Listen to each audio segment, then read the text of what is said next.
venceu o Getafe por 2-0 aqui no estádio Santiago Bernabéu, com gols de Kylian Mbappé e Jude Bellingham. Um resultado importantíssimo para o Real Madrid, que vinha de perder para o Liverpool na Liga dos Campeões, mas mais do que tudo importante para a briga no Campeonato Espanhol. O Real Madrid agora está com apenas um ponto a menos que o Barcelona na tabela de classificação e com um jogo a menos. Isso quer dizer que se o Real Madrid vencer a partida atrasada contra o Valência e até lá conseguir somar mais pontos que o Barcelona, o Real Madrid pode assumir a liderança da competição. Como eu dizia, um jogo no qual o resultado era mais importante do que o jogo, porém, que o Real Madrid não fez uma grandíssima partida, mas conseguiu um resultado importante. Precisava voltar a vencer depois do jogo em Liverpool e precisava voltar a vencer, principalmente pela questão da tabela de classificação no Campeonato Espanhol. O jogo marcou o retorno de Rodrigo depois de mais de 20 dias se recuperando de uma lesão muscular. O camisa 11 do Real Madrid voltou direto para o time titular. O Carlo Ancelotti fez 4 substituições, se a gente for comparar o time que entrou em campo contra o Liverpool e o time de hoje. O Lucas Vázquez voltou para a lateral direita, o Fran Garcia foi o lateral esquerdo. A gente teve a entrada do Rodrigo no ataque e também do Dani Ceballos no meio de campo. O Dani Ceballos, que fez um muito bom jogo, ele jogou praticamente na posição de Tchouaméni e Camavinga, os dois estão no departamento médico, e foi um dos destaques do jogo de hoje, conseguindo ocupar muitos espaços, que é uma das funções do volante mais defensivo do Real Madrid, também ajudando muito na construção do jogo. É verdade que o Real Madrid não enfrentou um rival do topo da prateleira, não enfrentou um rival complicado, bem pelo contrário, o Getafe briga para não cair e já soma, depois desse jogo, 16 derrotas consecutivas no estádio Santiago Bernabéu.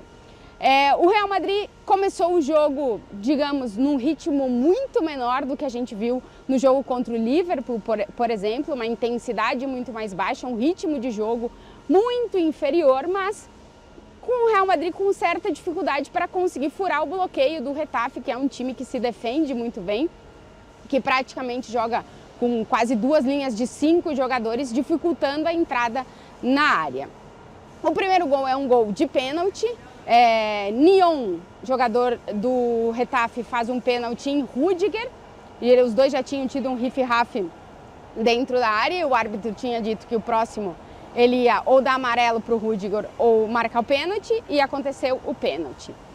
Com o Mbappé em campo, ele que vinha de falhar o pênalti em Liverpool, quem cobrou foi o Jude Bellingham. Depois, na entrevista coletiva, o Ancelotti explicou: quando Vinícius e Mbappé estão em campo, a decisão de quem bate é entre os dois. Quando o Vinícius não está, a decisão de quem bate é entre Mbappé e Jude Bellingham. Os dois conversaram e dessa vez quem cobrou o pênalti foi o Bellingham, que marcou o seu primeiro gol de pênalti nessa temporada. Ele que na temporada estava com dificuldade de marcar, mas nos últimos 3 jogos de La Liga são 3 gols de Jude Bellingham, que voltou a fazer um grandíssimo jogo. É um dos jogadores que tem melhorado o seu nível de jogo nas últimas partidas. Obviamente não foi assim no jogo contra o Liverpool, mas dentro do Campeonato Espanhol, o Bellingham é um dos destaques do Real Madrid no último mês, um jogador que deu um passo à frente e que tem melhorado.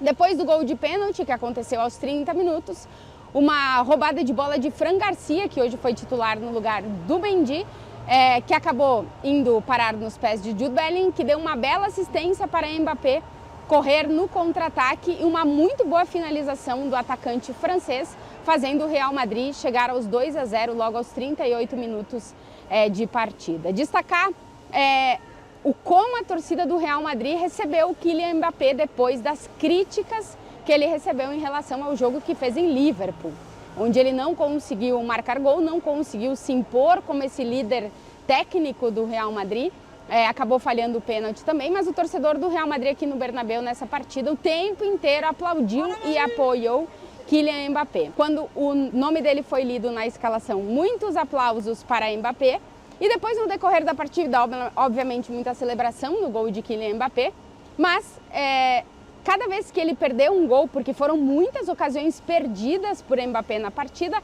a torcida do Real Madrid em nenhum momento não apoiou o francês, inclusive aplaudiu e motivou Kylian Mbappé a continuar. O Mbappé ele fez um bom jogo, mas é verdade que ele está pecando nas finalizações. Trazer os números do Mbappé aqui para vocês. 2 dribles dos 7 que ele tentou, ele conseguiu, muito poucos. Poucos duelos vencidos, apenas 4 dos 11. 2 finalizações no gol e 2 finalizações para fora. Essas 2 para fora foram muito chamativas, porque foram 2 gols claros perdidos pelo Mbappé. Mas como eu disse, o torcedor do Real Madrid apoiou muito o jogador francês, que com o gol de hoje chegou aos 10 com o Real Madrid nessa temporada, em 19 partidas, mais 2 assistências, então 12 participações de gols do Mbappé em 19 jogos. O que chama atenção é que ele tem 8 gols no Campeonato Espanhol, 1 na Supercopa e apenas 1 na Liga dos Campeões. É exatamente na Champions, nos jogos decisivos, importantes para o torcedor do Real Madrid, que tem se sentido a falta dos gols de Kylian Mbappé.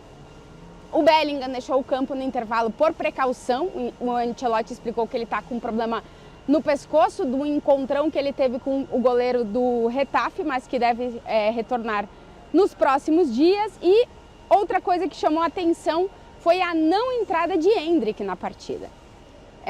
Faltando mais ou menos 30 minutos para o final do jogo, né? Na segunda parte, o Ancelotti coloca o Modric e o Endrick para aquecer.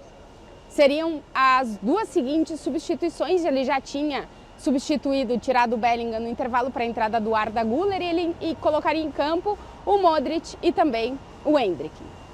O Modric entra em campo logo depois para a saída do Rodrigo, que jogou 65 minutos, lembrando que ele está voltando de lesão, e o Endrick fica aquecendo quase 30 minutos e não entra em campo. É verdade que o Getafe melhora no final do jogo e vai para cima do Real Madrid. O Real Madrid tem dificuldade, é verdade que tem contra-ataques, mas não consegue concretizar.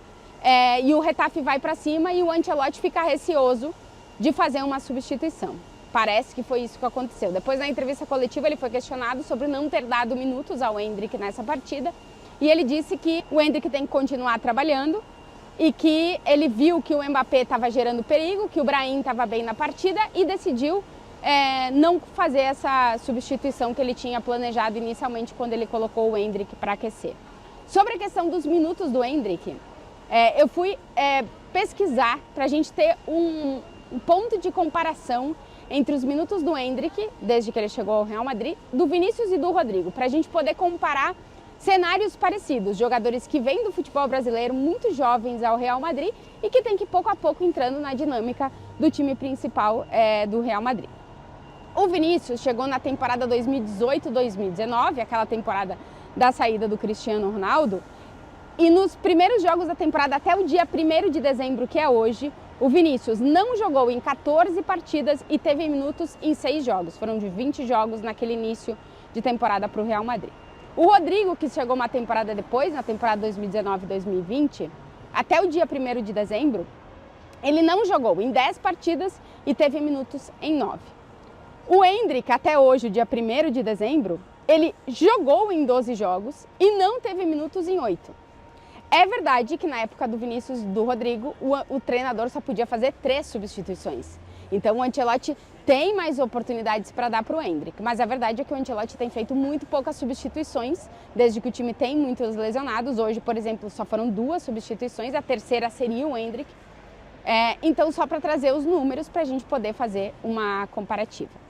Como eu disse, uma vitória importante do Real Madrid, porque precisava pontuar, porque existe essa possibilidade agora. Depois, os 3 últimos jogos do Real Madrid em La Liga foram 3 vitórias.